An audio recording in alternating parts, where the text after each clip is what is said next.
The CEO was crying.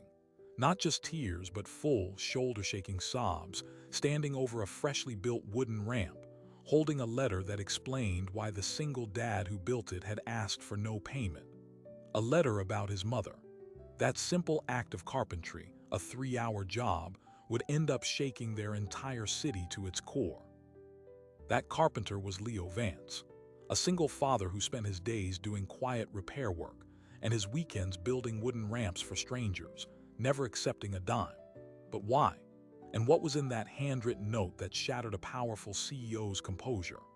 The answer traces back to a loss Leo carries every day and a promise he made at his mother's bedside.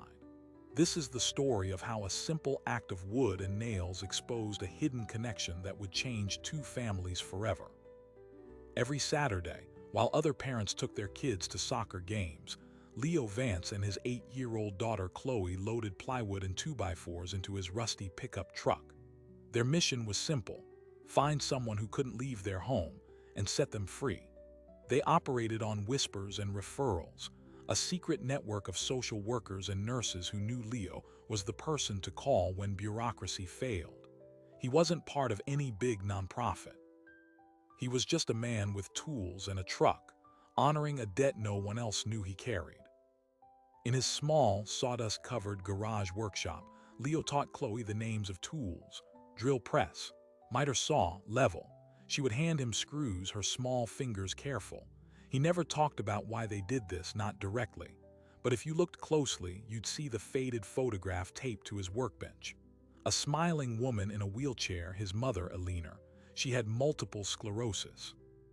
Leo's entire childhood was a lesson in barriers, a 3-step porch that became a prison, a world that moved too fast for wheels. He remembered the day she fell trying to navigate a makeshift ramp of scrap wood his father had nailed together. The sound, the ambulance, the quiet despair in her eyes afterward.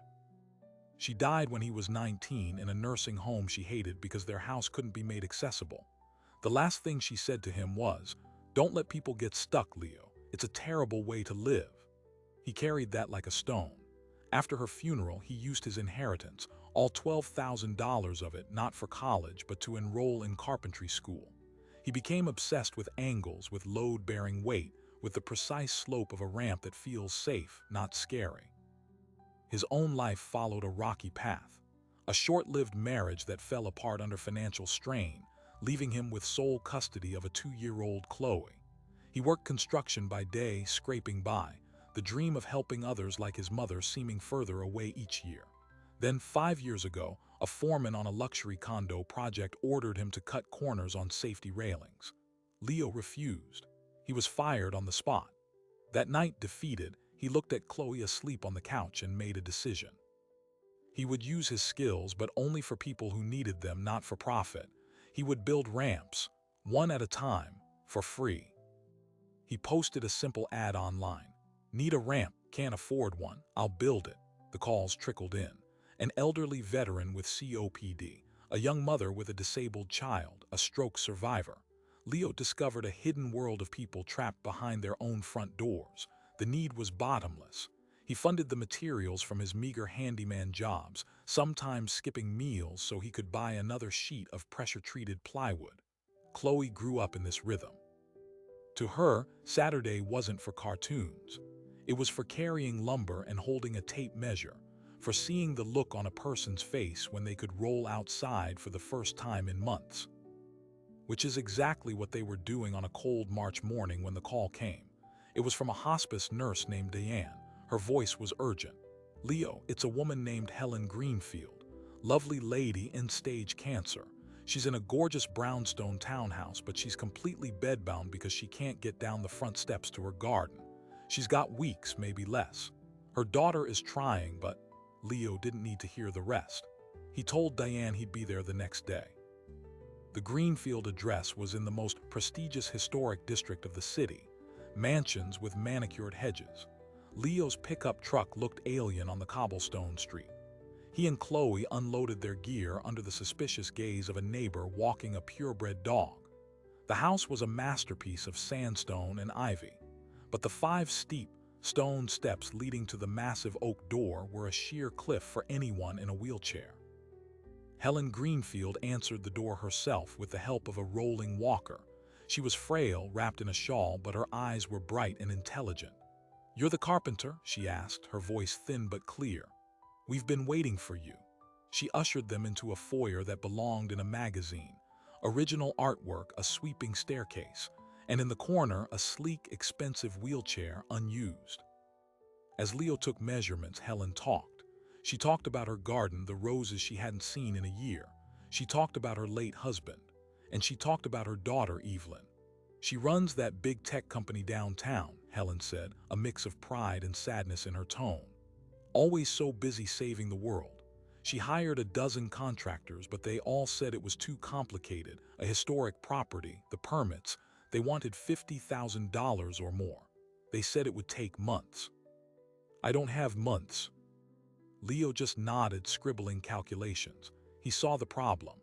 The steps, the narrow walkway, the historic preservation rules. A standard ramp would be an eyesore and might even be illegal. He needed a custom solution, something that looked like it belonged. It was the most challenging design he'd ever faced. Helen pointed to a framed photograph on the grand piano. It showed a younger Helen with a dark-haired woman in her 30s, both smiling fiercely. The daughter, Evelyn, the CEO. Leo glanced at it, and a strange, faint flicker of recognition passed through him, but he couldn't place it. He pushed the thought aside. For the next 3 days, Leo worked.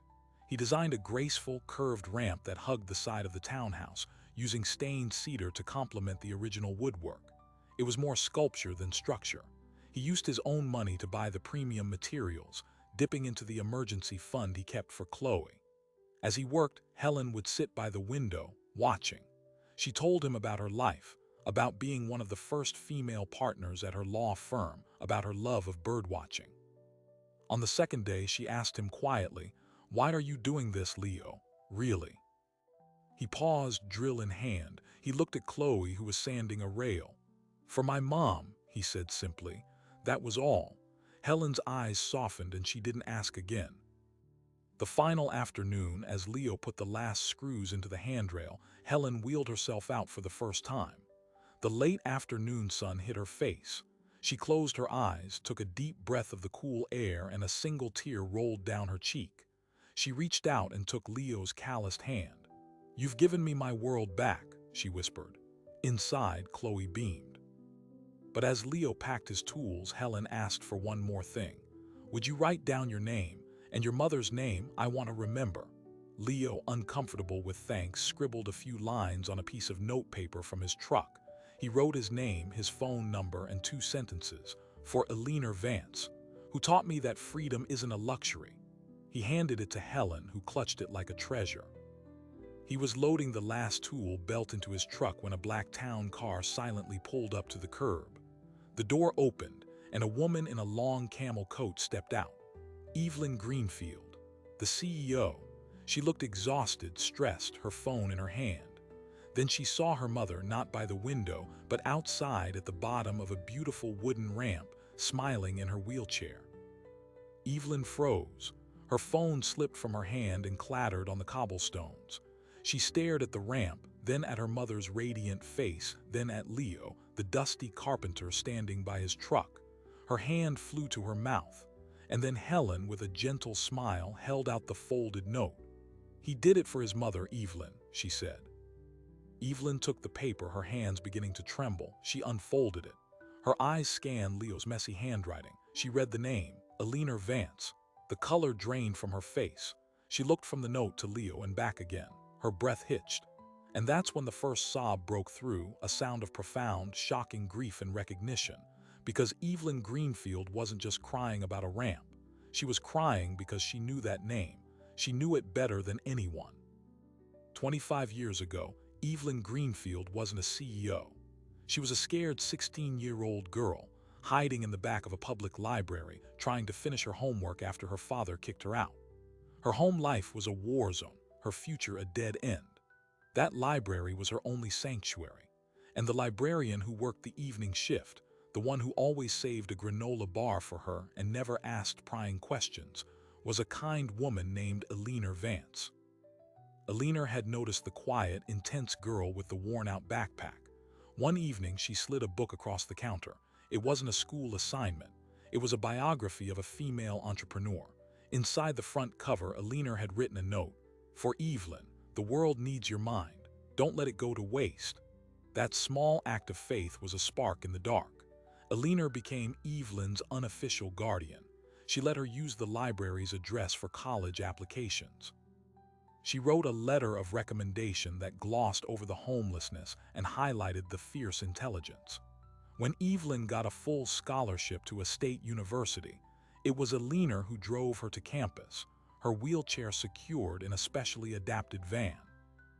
They stayed in touch for years, letters and occasional phone calls. Alina was Evelyn's secret compass, the only person from her old life who believed in her without condition. Then, about 15 years ago, the letters stopped. Evelyn, by then climbing the corporate ladder, tried to call. The number was disconnected. She was swamped with a critical product launch, and time slipped away. She assumed her mentor had moved, or perhaps passed away from the multiple sclerosis she'd sometimes mentioned. The grief was a quiet, private ache she carried, a chapter of her life she never spoke about. Until she saw that name, written in a carpenter's hand on a piece of notepaper in her mother's garden. Evelyn stood on the cobblestones, the truth crashing over her in waves. The carpenter, this humble, kind man who built freedom for strangers, was Alina's son, the son she never knew existed. All those years, Alina had spoken proudly of a boy but never gave a name, wanting to protect his privacy. Evelyn looked at Leo, really looked at him. She saw the same gentle steadiness in his eyes. The connection was so devastatingly perfect it stole the air from her lungs. She stumbled forward, the note crumpled in her fist. "Your mother, Alina, she saved my life," Evelyn managed to say, her voice raw. Leo took a step back, confused. Chloe peeked out from behind the truck. Helen watched from her wheelchair, her eyes full of a profound understanding. Evelyn told the story right there on the sidewalk as the sun set. The library, the granola bars, the recommendation letter, the drive to college. Leo listened, his face a mask of stunned silence. He had known his mother was special, but he'd never known the scale of her quiet impact. He'd never known about Evelyn. When Evelyn finished, tears streaming freely now, she said, "I owe her everything, and I never got to say thank you. I never got to repay her." Leo shook his head slowly. "She wouldn't have wanted repayment, that wasn't her." He gestured to the ramp. "This is what she'd want, this is the thank you." But for Evelyn, it wasn't enough. A fire ignited in her. The guilt of losing touch, combined with the miraculous, full-circle nature of this moment, created a powerful sense of destiny. She asked Leo for his card, his real contact information. He gave her a simple, hand-written business card for Vance and Daughter Carpentry and Repairs. She held it as if it were made of gold. The next 72 hours were a whirlwind. Evelyn, the master strategist, went into execution mode. She called her head of corporate social responsibility. She called her legal team. She called the city's historic preservation office. Meanwhile, Leo went home to his small, cluttered house, trying to process the emotional earthquake. He told Chloe a simpler version. The lady's daughter knew Grandma Alina a long time ago. Chloe, with the wise eyes of a child who'd seen a lot of emotion, just hugged him and said, "Grandma would be happy we helped her friend." 2 days later, a formal-looking email arrived in Leo's infrequently checked inbox. It was from the Greenfield Foundation, Evelyn's philanthropic arm. It outlined a proposal, a pilot program called the Alina Project. They wanted to fund him, not just for materials, but to pay him a full-time salary to build ramps. They would handle permits, liability insurance, and sourcing materials at scale. They wanted to make him the director of a citywide initiative to eliminate accessibility barriers. The offer was more money than Leo had ever seen in his life. Leo stared at the number. It meant security for Chloe. It meant dental work he'd been putting off. It meant he could help 100 Helens, 1,000, but it also meant working for a corporation. It meant meetings, reports, losing the quiet, personal touch of his Saturday missions. It meant his private promise to his mother becoming a public brand. He was torn. He called his only confidant, Diane, the hospice nurse. Her advice was blunt. Take the money, Leo. You can do more good. But get everything in writing. Protect your soul. While Leo agonized, Evelyn made another move. She didn't just want to write a check, she wanted a story. She believed this moment, this connection, could be a catalyst for something bigger. Her PR team, smelling a heartwarming viral story, quietly reached out to a respected local journalist, Mara Chen, who specialized in urban human interest stories. They gave her the bare bones. CEO reunited with son of mentor who saved her through an act of incredible kindness. Mara was intrigued, but skeptical of corporate-sponsored tearjerkers. She decided to investigate on her own. Mara started where all good stories start, with the work. She didn't call Leo or Evelyn. Instead, she tracked down Leo's past clients. She found the veteran with COPD, now able to sit on his porch and watch the sunset. She found the young mother who could finally get her son's wheelchair to the park. She heard the same phrases over and over. He just showed up. He wouldn't take a penny. He had a little girl with him, so sweet. The authenticity was undeniable. This wasn't a PR stunt. This was real. Then she dug into Evelyn Greenfield. Past the Forbes profiles and tech conference speeches, she found the old scholarship records, the library archives. She confirmed the connection to Alina Vance, the librarian. The puzzle pieces fit, but Mara, a veteran reporter, sensed a deeper layer. Why had Alina never told her son about this protege? Why had the connection faded? And what did the powerful CEO really want from this carpenter now? Mara's first call was to Leo. He was wary, hesitant to have a spotlight on him or Chloe. But Mara disarmed him by knowing the details of his work, by naming his clients. She wasn't asking about Evelyn, she was asking about the ramps. She asked about his mother. Leo, who rarely spoke about her, found himself talking for an hour. He told her about the fall, the nursing home, the promise. When Mara gently asked about Evelyn's offer, Leo confessed his fears. "I don't want to be a mascot," he said. "I just want to build ramps." The article dropped online at 6 a.m. on a Thursday. It wasn't on the business page. It was on the front page of the Metro section. The headline read, "The Librarian, the CEO, and the Carpenter, How a Secret Promise Built a City's Conscience." Mara's piece was a masterpiece. It wove together Alina's quiet legacy, Leo's devoted mission, and Evelyn's staggering revelation with nuance and heart. It didn't shy away from Leo's dilemma about the funding. It included a powerful quote from Helen Greenfield. "My daughter wants to build monuments. That young man builds freedom. They need to listen to each other." The city woke up to the story. It exploded. It was shared by thousands, then hundreds of thousands. Local news stations descended on Leo's modest street. Camera crews filmed the beautiful ramp at the Greenfield townhouse. The story had everything: a gritty, heartfelt hero, a powerful billionaire brought to tears, a legacy of kindness, and a tangible, beautiful result: the ramp. It was an algorithm's dream. For Leo, it was a nightmare. Reporters camped outside his house. Chloe was afraid to go to school. He stopped answering his phone, which was blowing up with calls, not just from media, but from hundreds of people needing ramps, well-meaning volunteers, and skeptical contractors accusing him of being a corporate shill. His private world of quiet service was shattered. For Evelyn, the public reaction was a double-edged sword. Her company's stock ticked upward, the feel-good bump. Donations poured into the Greenfield Foundation. But the comment sections were a war zone. Many praised her. Just as many accused her of exploiting a working-class hero for good PR, of trying to buy absolution for losing touch with his mother. The phrase performative charity started trending. Her board of directors, initially thrilled, grew nervous. The narrative was spinning out of her control. The pressure built to a breaking point. The city's Historic Preservation Commission, spurred by the publicity, announced they would be reviewing the ramp at the Greenfield home for a possible violation. The complaint, they said, was anonymous, but the message was clear. Even an act of compassion had to fight through red tape. Evelyn saw this as an attack on her mother's dignity. Leo saw it as proof that the system was designed to keep people stuck. Evelyn demanded an emergency meeting. Not in a boardroom. She asked Leo to meet her at the source, the downtown public library, now modernized and renamed, at the very desk where Alina Vance once worked. Leo arrived, flanked by a low hum of recognition from patrons who'd seen the news. Evelyn was already there, staring at a small, framed photo on a staff history wall. It showed a younger Alina, smiling behind the counter. They stood in silence for a moment, surrounded by the scent of old books and dust. "I messed this up," Evelyn said finally without looking at him. "I thought I could fix it, scale it, make it efficient.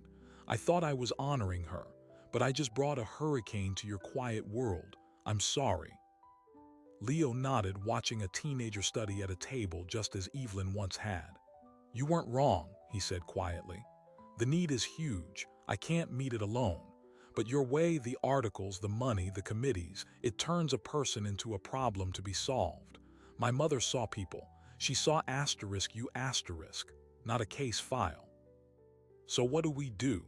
Evelyn asked, turning to him, her CEO composure gone, replaced by genuine desperation.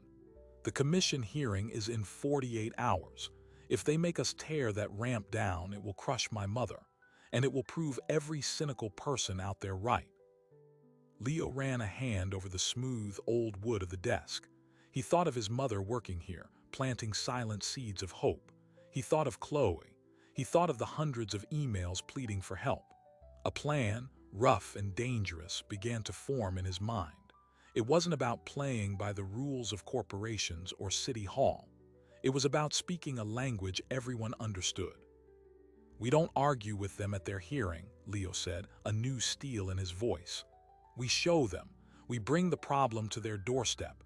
We make it impossible to ignore." Evelyn stared at him. "What does that mean?" Leo met her gaze. "It means we don't build one ramp.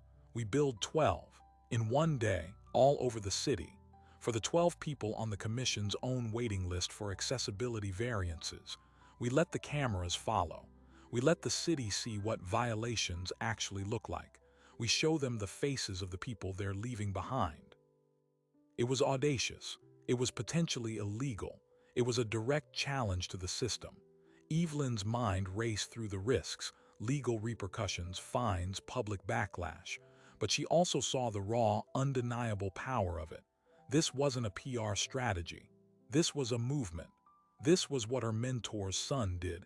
He didn't ask for permission to do what was right. A slow, determined smile spread across Evelyn's face. It was the first real smile Leo had seen from her. "Okay," she said. "Then let's build." They had 48 hours. Leo spent the first 12 on the phone, not with lawyers but with his network. Diane, the hospice nurse, a retired contractor from his old union, the daughter of the veteran he'd helped. He called in every favor, every ounce of goodwill he'd stored up over years of silent work. Meanwhile, Evelyn's team moved with corporate precision. They leased a fleet of pickup trucks. They had a lumberyard on standby for a dawn delivery. They mapped the 12 addresses, all belonging to elderly or disabled residents stuck on waiting lists for city-approved modifications. The plan was simple and terrifying. They would start at sunrise and build until sunset. They would invite the media to every site. They would call it Ramp Day. But by midnight, the opposition mobilized. An anonymous editorial, widely believed to be penned by a city commissioner, appeared online. It was titled "The Tyranny of Good Intentions." It argued that sentimental stories shouldn't override building codes, that safety was paramount, and that rogue carpentry set a dangerous precedent. It ended with a chilling line: "Who will be liable when one of these feel-good ramps collapses?" Shareholders began calling Evelyn's board, nervous about the company's association with potential lawbreaking. The board chair called Evelyn at 2 a.m., demanding she stand down. "This is a liability nightmare, Evelyn. It's not worth it." Evelyn, standing in her penthouse overlooking the sleeping city, didn't hesitate. "Then fire me," she said quietly, and hung up. She had never risked it all before. Not like this. She realized this wasn't about repaying a debt to Alina anymore. This was about becoming the person Alina believed she could be. At 5 a.m., under a gray, drizzling sky, the first volunteers gathered in a vacant lot downtown. Leo expected a handful. Over 200 people showed up. They were nurses, teachers, students, other carpenters who'd heard the call. They wore rain jackets and work gloves. Chloe stood beside her dad, holding a clipboard with the site assignments, looking solemn and important. Evelyn arrived not in her town car, but driving one of the rented trucks, wearing jeans and a sweatshirt. Mara Chen, the reporter, was there not to write but to volunteer. "This is the real story," she told Leo. "I'm done watching." Leo divided them into 12 teams, each with a skilled lead, a stack of pre-cut materials, and a simple set of plans he'd drawn up himself. His instructions were clear. Build it right, build it safe, but build it today. If an inspector shows up, be polite, but don't stop working. A cheer went up, muffled by the rain. And with that, the city's quiet carpenter became the general of a peaceful wooden army. The first ramp was for a man named Arthur, a 92-year-old World War II veteran who hadn't been able to get to his backyard garden in 3 years. The local news crew arrived just as Leo's team was setting the first posts. The reporter tried to ask Leo about the legal controversy. Leo simply pointed his hammer at Arthur, who was watching from the window, a flag folded on his lap. "Ask him if he thinks this is tyranny," Leo said, and went back to work. The clip aired at noon. It was powerful. By 10 a.m., 4 ramps were underway. The city's response was swift and cold. Building inspectors, accompanied by police officers, arrived at the third site. They issued a stop-work order, citing work without a permit. The team lead, the retired union contractor, politely asked to see the inspector's own certification. A small crowd of neighbors had gathered. Cameras rolled. The inspector, flustered, argued about public safety. A woman in the crowd shouted, "My mother been waiting for a permit for 18 months. Is that your idea of safety?" The moment went viral. The inspector left, the order still tacked to the porch, but the team kept working. They had crossed the line. Evelyn was coordinating supply runs when her phone blew up. The board had emergency voted. They weren't firing her. They were freezing the foundation's assets, cutting off the funding for the materials. She stared at her screen, the reality hitting her. She had just committed financial self-sabotage for a cause. She called Leo, her voice tight. "They cut the money off. The lumberyard won't release the last 3 truckloads without payment." Leo was on a rooftop, helping frame a ramp for a second-story apartment. He wiped rain from his face. "Then we'll pay for it ourselves," he said. He didn't have the money.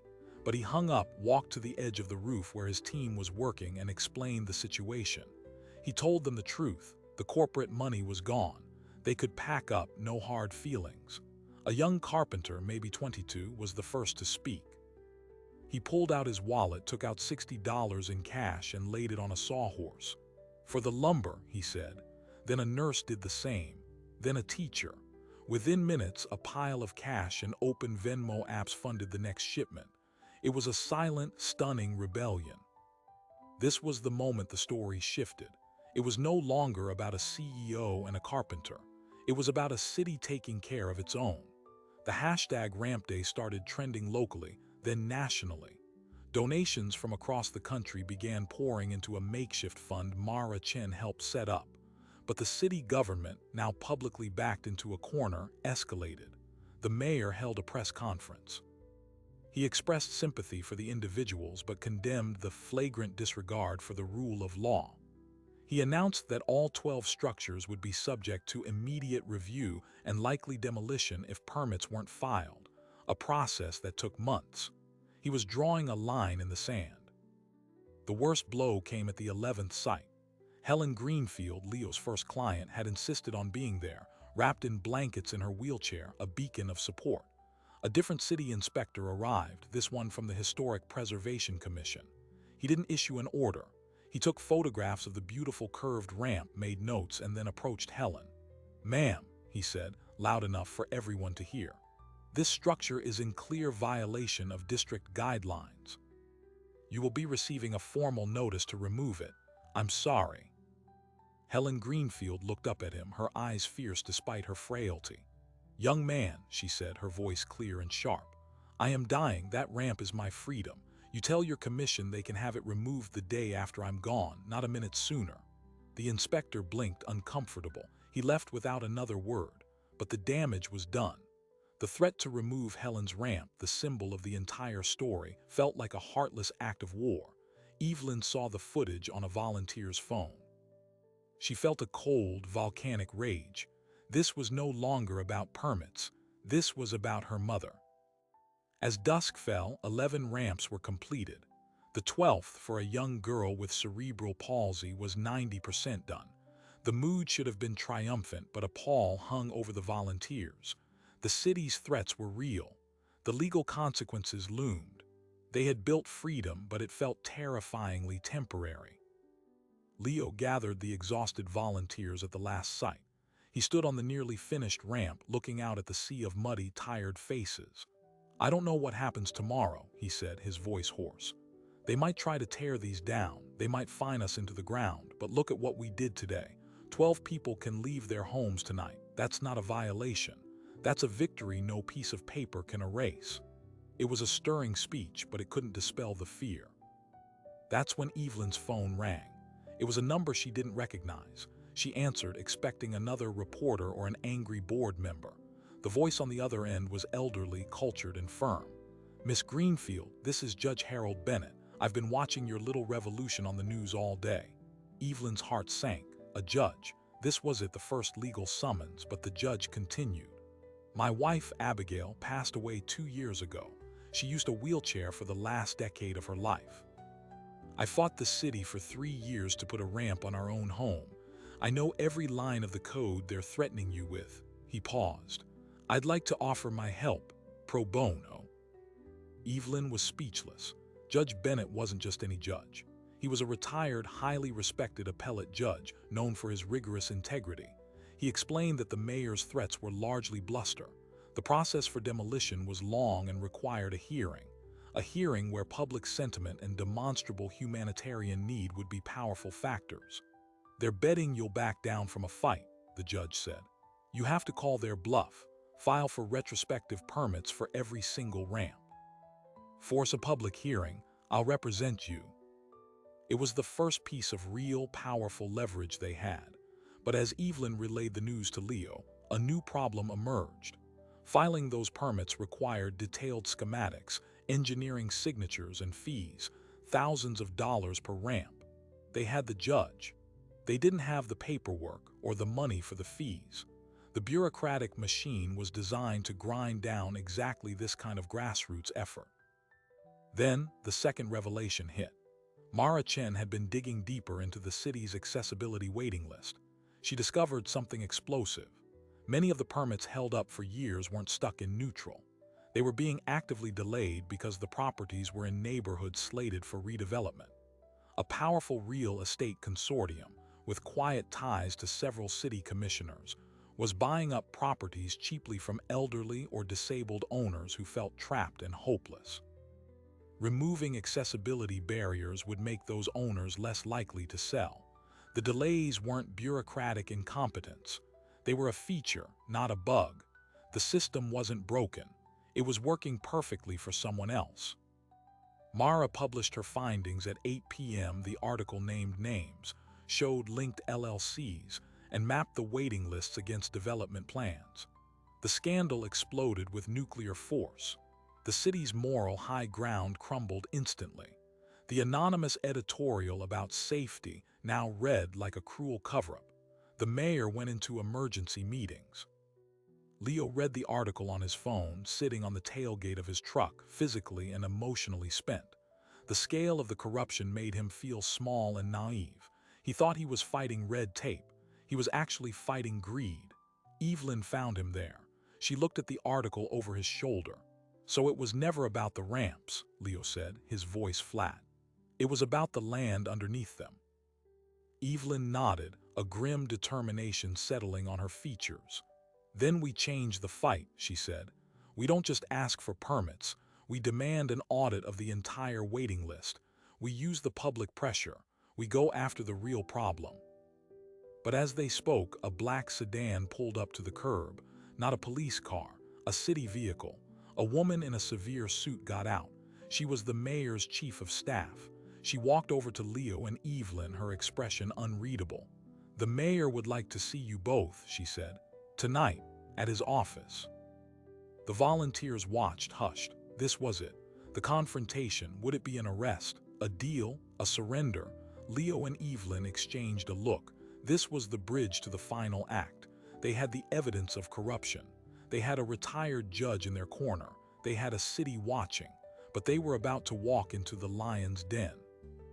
Leo looked at the finished ramp beside them, the little girl already rolling up and down it with joyful squeals, her parents crying with relief. He looked at Evelyn, who gave him a single sharp nod. They had come too far to stop now. They got into the sedan, not as a carpenter and a CEO, but as partners in a rebellion that was about to face its ultimate test. The fate of 12 ramps and a city's conscience hung in the balance. The mayor's office was all dark wood and hushed tension, a stark contrast to the muddy, rain-soaked solidarity of the build sites. Mayor Gibbons didn't sit behind his desk. He stood at the window, looking out at the city lights.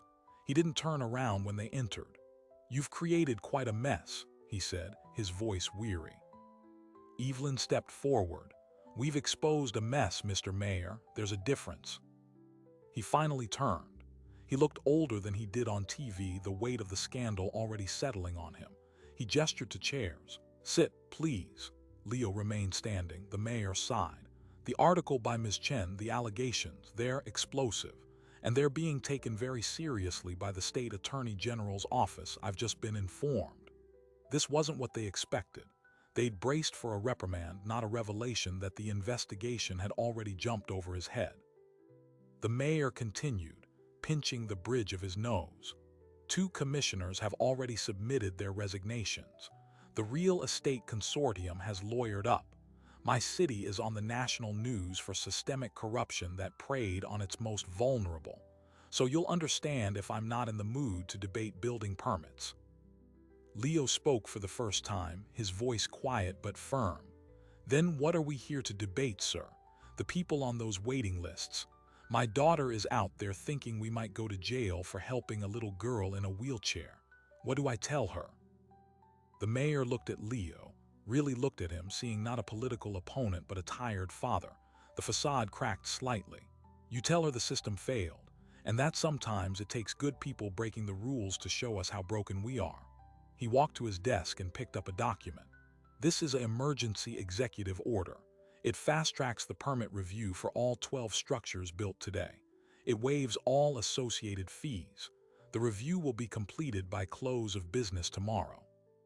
Given the circumstances and the demonstrated public need, approval is likely." Evelyn's breath caught. It was a complete capitulation, but Leo sensed a catch. "And the waiting list, the other hundreds of people." "That," the mayor said, "is where I need your help. The old system is toxic. It needs to be torn down and rebuilt. I'm forming a new accessibility task force. I want you both on it, not as window dressing. As co-chairs. You bring the grassroots perspective, the on-the-ground knowledge. Miss Greenfield, you bring operational scale and resources. Help me design something that actually works." It was an astonishing offer. It was also a trap. Absorb the rebellion into the bureaucracy, give them a title to blunt their anger. Leo and Evelyn shared a glance. They had the same thought. They couldn't say no. This was the chance to change the system from the inside, but they couldn't say yes without conditions. "The ramps stay," Leo said. "All of them. No demolition orders ever. And Helen Greenfield's ramp is declared a historical fixture in her lifetime." "Agreed," the mayor said instantly. "And we don't work for the city," Evelyn added. "The task force is independent. We report publicly.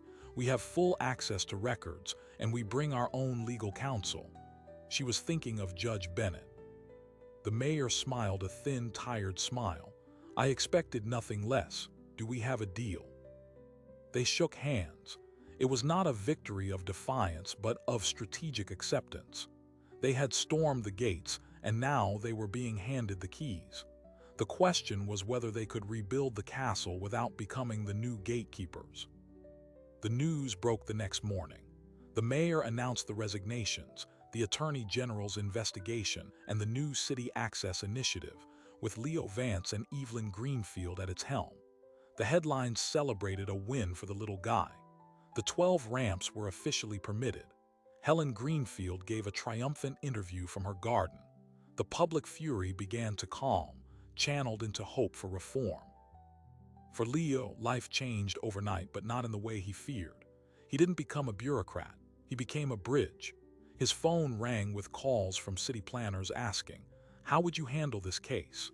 He spent his days visiting homes, assessing needs, and cutting through red tape with his new, hard-won authority. The Vance and Daughter business card was now on file at City Hall. He hired 2 of the volunteer carpenters from Ramp Day, creating the city's first dedicated rapid response accessibility crew, funded by a mix of city funds and the Greenfield Foundation, which had its assets restored after the board, seeing the positive press, reversed its freeze. Evelyn, in turn, learned to listen. She sat in living rooms with Leo, hearing stories of struggle, and realized her spreadsheets and 5-year plans needed a human heart. She used her company's tech to create a simple, public map of accessibility requests, bringing total transparency to the process. She also quietly funded the Legal Defense Fund for any homeowner fighting unfair permit denials, with Judge Bennett on retainer. 6 months after Ramp Day, the task force's first major policy was enacted: the Safe Home Permit, a streamlined, fast-track process for basic accessibility modifications for elderly and disabled residents. The average approval time dropped from 18 months to 72 hours. It was a quiet revolution. But the true closure was more personal. One evening, Leo and Chloe were finishing a small ramp for a neighbor when Evelyn arrived. She wasn't alone. She pushed Helen in her wheelchair. Helen's health had declined, but her spirit was luminous. She asked to see Leo's workshop. In the garage, amid the sawdust and tools, Helen pointed to the faded photo of a leaner on the bench. "May I?" she asked. Leo nodded. Helen took the photograph gently. "I never got to thank her, you know," Helen said, "for what she did for my daughter, so I will thank her son and her granddaughter instead." She reached into her bag and pulled out a small, flat package, wrapped in simple brown paper. "This is for you, Leo, from a leaner through me." Puzzled, Leo unwrapped it. It was a book, a thick, old, leather-bound volume of poetry. He opened the cover. There, on the first page, in his mother's elegant handwriting, was an inscription: "For my Leo, remember that strength builds but compassion creates. Love always, Mom." He'd never seen this book before. He looked at Helen, stunned. Helen explained. "The week before she died, a leaner sent this to me. She said she'd bought it for her son, but she was afraid she wouldn't get to give it to him herself. She asked me to keep it safe, and if the chance ever arose, to pass it on. She said you'd understand the poem on page 47. With trembling hands, Leo turned to page 47. The poem was about a stonecutter, patiently shaping rock not into a monument but into a stepping stone for others. His mother had underlined the final stanza: "The legacy is not in the cathedral's spire but in the path to its door." He closed the book, holding it to his chest, overwhelmed. After all these years, a final message, a final lesson. She had known the man he would become. Evelyn watched, tears in her eyes. Her own debt was finally, fully paid. She had connected the circle, delivering the last piece of a leaner's love to her son. The story could have ended there. A reformed system, a personal revelation, a promise kept. But life had one more surprise. A year to the day after the first ramp was built at the Greenfield home, the City Access Initiative held its first annual Build Day. Hundreds of volunteers built 50 ramps in a single citywide blitz. Leo was giving a speech to the volunteers when he felt a tap on his shoulder. It was Mara Chen, holding her phone, her face pale. "Leo," she said, "you need to see this." On the screen was a government database page. Mara had kept digging into a leaner's past, spurred by the story of the book. She had finally unsealed some old adoption records. Alina Vance had been a foster parent decades ago, before Leo was born. She had taken in a teenage girl for a year, a girl who had aged out of the system. She had helped that girl apply for scholarships, for housing. That girl's name was not recorded. But the social worker's notes mentioned one thing. The girl had a particular talent for mathematics and wanted to be an engineer. Evelyn, looking over Leo's shoulder, read the notes. Her hand flew to her mouth. The dates aligned perfectly with the time she was homeless before she met Alina at the library. The paperwork was vague, but the connection was electrifying. Alina hadn't just been Evelyn's librarian. She had very likely been her first temporary foster mother, a fact hidden to protect the privacy of a traumatized teenager. Their bond wasn't chance, it was fate. Evelyn hadn't just been a student Alina believed in. She had been, in the eyes of the law, however briefly, her daughter. The revelation didn't change the present, but it deepened the past with an almost mythical resonance. Leo and Evelyn weren't just linked by a kind woman. They were linked, in a strange and beautiful way, as brother and sister, shaped by the same compassionate heart. That evening at the celebration party, Leo stood with Chloe on one side and Evelyn on the other, looking out at the crowd of volunteers, carpenters, nurses, CEOs, students, all united. He thought of his mother's book of The Path to the Door. The path wasn't made of stone. It was made of people choosing to build.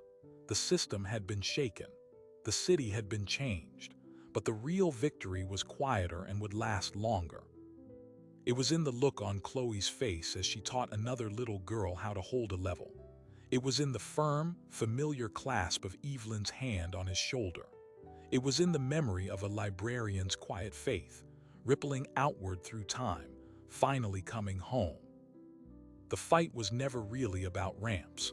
It was about recognition, seeing the need, honoring the promise, and building a way forward, one board, one life at a time.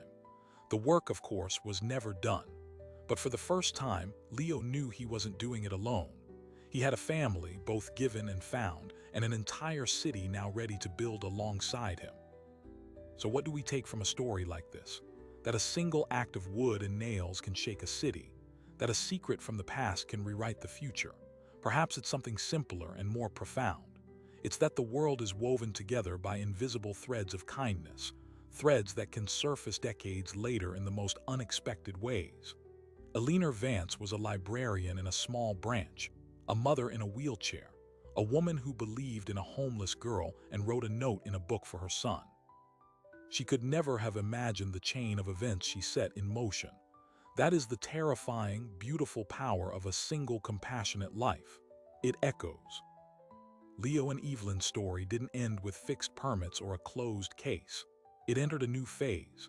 The City Access Initiative, born from conflict, is now a model for municipalities across the country. That rapid response crew Leo started now employs 15 carpenters and has built over 300 ramps in the last year alone. The waiting list that once stretched for years has been erased. But more importantly, the philosophy has changed. The question is no longer, why should we allow this? But how quickly can we make this happen?